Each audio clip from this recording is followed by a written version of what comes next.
We are now joined by Dr. Raghuramaya, who is the pediatrician who treats children below 18 years of age, to talk more about dengue and how it affects kids the highest. So thank you so much for talking to India today. Sir, talk to us more about how dengue affects kids. Is it true that this time kids are the ones who are maximum affected than adults?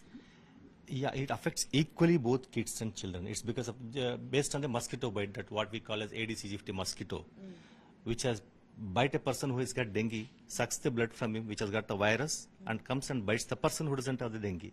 It may be kids, it may be children. And why children are more affected? Because they are the one who goes outdoor in the evening to play. This mosquito especially bites in the evening and morning times, early morning, not in the night. It breeds on the fresh water sources, like stagnant water. This is the rainy season. In the month of June, July, August, no, where the fresh water stagnates, there the mosquito grows, that breeds over there.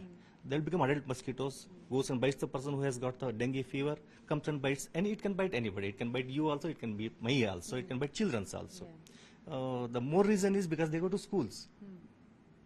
So you should keep the premises of the schools good. And houses, indoors, in the evening also. So you will keep one. For example, the money plant has been kept over there. We will be keeping the plant daily. Fresh water will be put into that. Whereas in the house, they keep the money plant, so many plants over there. No? So if you don't change the water alternate days, the mosquito breeds in that fresh water. The mosquitoes will be more over there. Even if you use mosquitoes nets in the night, it won't bite in the night.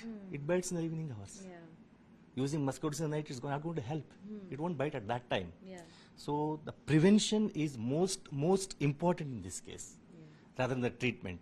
The treatment is, we don't have specific, like malaria, it comes, we give anti-malarials. Suppose typhoid, we give typhoid antibiotics. For this dengue, we don't have any antiviral drugs. This is only symptomatic management. Suppose the child will develop some signs like vomiting, you treat vomiting, fever, you treat fever, and it develops some complications because of this.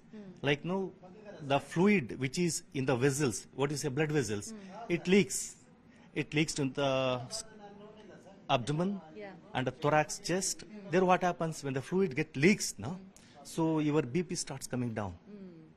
So if you don't recognize at that time, the BP will fall down, it develops its own complications.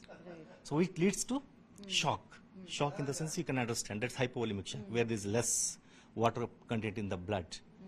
So financially, what are some symptoms that one should look out for, especially in kids? What are the early signs that it could be a dengue possibly? Yeah, this is any viral fever actually, and the day one it has very high degree fever. It has extra symptoms like, so you have that pain behind the eyes, which we call as a retroorbital pain. Okay, you have myalgia, body pain you will have. So associated with that, you might develop vomiting. They don't feel like eating. So any high degree fever, retroorbital pain, muscle pains. So any fever, not only these symptoms, any fever, you please visit the health facilities, get it tested, because this is the time of dengue epidemic, what we call as. Get it tested. If it is not dengue, okay, we can treat. If it is dengue, we have to be careful for another 8 days. Because the duration of illness is usually 8 to 10 days.